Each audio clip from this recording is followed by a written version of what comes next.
This is what you have all been waiting for. Pabalik na si Asta sa Clover Kingdom para tulungan si Yuno Green Barrial sa pakikipaglaban niya kay Lucius Zogrates. And here, makikita din natin ang bagong kapangyarihan ni Lucius Zogrates na na-attain niya sa pamamagitan ng pag-extract ng magics ng kanyang mga kapatid na ang Dark Triad.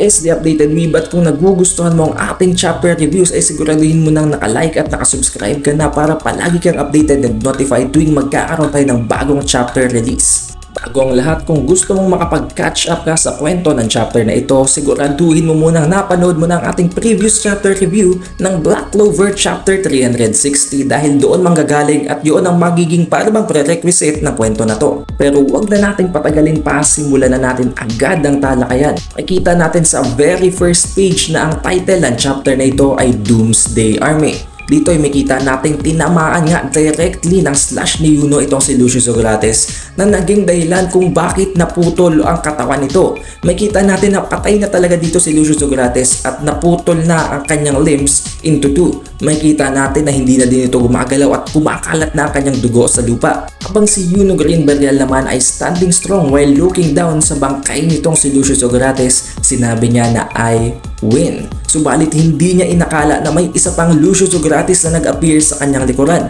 Dahil dito ay agad niyang tiningnan ang bangkay at nakita niyang nandun pa rin naman ang bangkay nitong si Lucius Zogrates. Hindi niya naisip na clone ito or whatever dahil nararamdaman niya na ang Lucius na kanyang na-slash at napatay ay ang tunay na Lucius. But at the same time, ang Lucius na nag-appear sa kanyang likuran right from this moment ay isang tunay na Lucius din. Para hindi na maguluhan si Yuno Green Barrial ay in-reveal na agad nitong si Lucius kung ano ang nangyari. Sinabi niya na I am now capable of even cloning myself. So it means pwede nang gumamit ng Kagebunshin technique itong si Lucius Zogrates at kaya niya nang mag-create ng kanyang sariling clone. Isang tunay na clone actually at hindi natin dapat tawagin yung clone dahil sinabi nga nitong si Yuno Green Barrial na ang Lucius na kanyang pinatay ay isang tunay na Lucius at maging ang Lucius na buhay ngayon. So there are no clones, they are both originals. Sinabi ni Lucius na kahit na daw hindi niya ma-foresee ang future nila dahil na nga sa existence ni Asta na may anti-magic na hindi niya kayang i-foresee no matter what, sinabi niya na mag-create pa rin siya ng isang primordial nursery sa pamamagitan ng mga magic na na-accumulate niya. Sinabi niya dito na ang reason kung bakit nagagawa niyang possibility ang pag-create maging ng kanyang sarili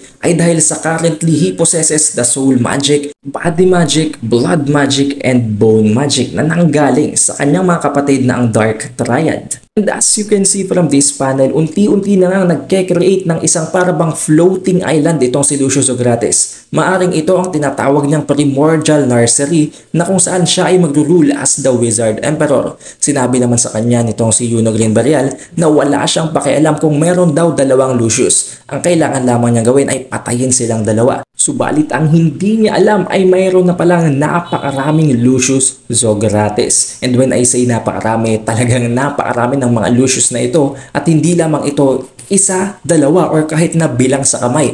It's as if merong isang army ng Lucius Zogrates. Isipin nyo na lamang kung gaano kahirap ang ginawa ni Yuno para lamang matalo ang isang Lucius Zogrates. Paano niya ngayon i-handle ang ganito karaming Luciuses? Despite the looks of being overpowered, sinabi pa rin sa kanya ni Lucius at inacknowledge pa rin siya na Yuno Green Barrial, you are strong but this is the end. Dahil dito sumusuko na ang lahat ng mga Magic Knights na nanggaling sa Clover Kingdom maging ang mga Magic Knight Captains. Pero itong si Noel naniniwala pa rin at hindi pa rin nawawala ng pag-asa. Yun pala ay dahil sa meron na silang nakitang solusyon sa kung paano nila maibabalik si Asta. Na ang nakikita nilang only way para talunin itong si Lucius Zogrates dahil si Asta nga nagtataglay ng anti-magic. Here comes a flashback with a very big revelation na naman. Nabanggit nila dito na nakabalik sila sa lugar na kung saan ay naroroon ang Witch Queen. Humingi ng tulong itong si Vanessa sa kanyang Witch Queen para bigyan sila ng isang divination para malaman nila kung nasaan itong si Asta. And hindi pa man lamang nila natatapos ang kanilang request, sinabi na agad sa kanila ng Witch Queen na na-forso niya na agad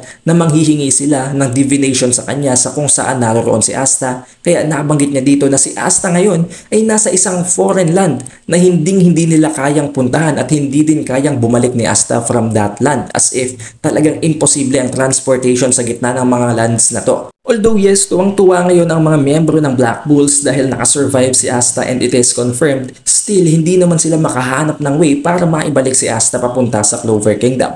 This is where another revelation starts to get revealed. Nakita natin na nandito ngayon ang captain ng Coral Peacocks na si Dorothy. Dito niya nabanggit na nandito siya ngayon para tulungan silang ibalik si Asta at para ma-defeat na si Lucius. Dahil si Asta lang talaga ang nakikita nilang karakter na kayang tumalo kay Lucius Ogrates. Habang sinasabing with us, the greatest witches working together, there is nothing impossible. As if sinasabi niya na silang tatlo, si Vanessa ng Witch Queen at nitong si Captain Dorothy ay ang pinakamalalakas na mga witches of all time. Nakita din natin dito na binigyan na ng acknowledgement itong si Vanessa at isa na siya sa biggest characters sa kwento. Din sa kanya ng Witch Queen na napakatagal na daw nang huli niyang makita itong si Dorothy matapos nang umalis si Dorothy out of her own will dito sa kanilang Witch Kingdom. Because of this, we can realize na itong si Dorothy ay nanggaling din sa Witch Kingdom at isa siya sa mga witches. Isang napakalaking revelation na ngayon lamang natin nalaman sa chapter na to. But anyways, hindi na binigyan ng any much more significance ang tungkol sa relasyon ng Witch Queen at nitong si Dorothy. Nag-proceed na sila agad sa ritual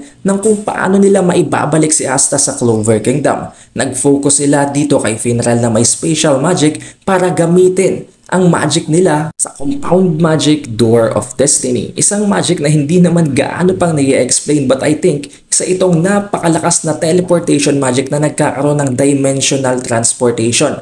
No matter what, nasabi dito na kung bibigyan nila ng magic itong si Finral ay magkagawa nitong makita ang kahit na sinong gusto nitong makita. Ang kailangan lamang itong isipin ay isipin ang taong yon at magkakaroon sila ng way para mag-meet. Which is not impossible naman actually dahil magtutulong-tulong naman dito ang Witch Queen, si Dorothy at maging itong si Vanessa, and honestly I think kahit na itong si Dorothy at ang Witch Queen lang ay kayang-kaya na at magsasuffice na para ibigay ang kanilang energy at magamit ang Door of Destiny.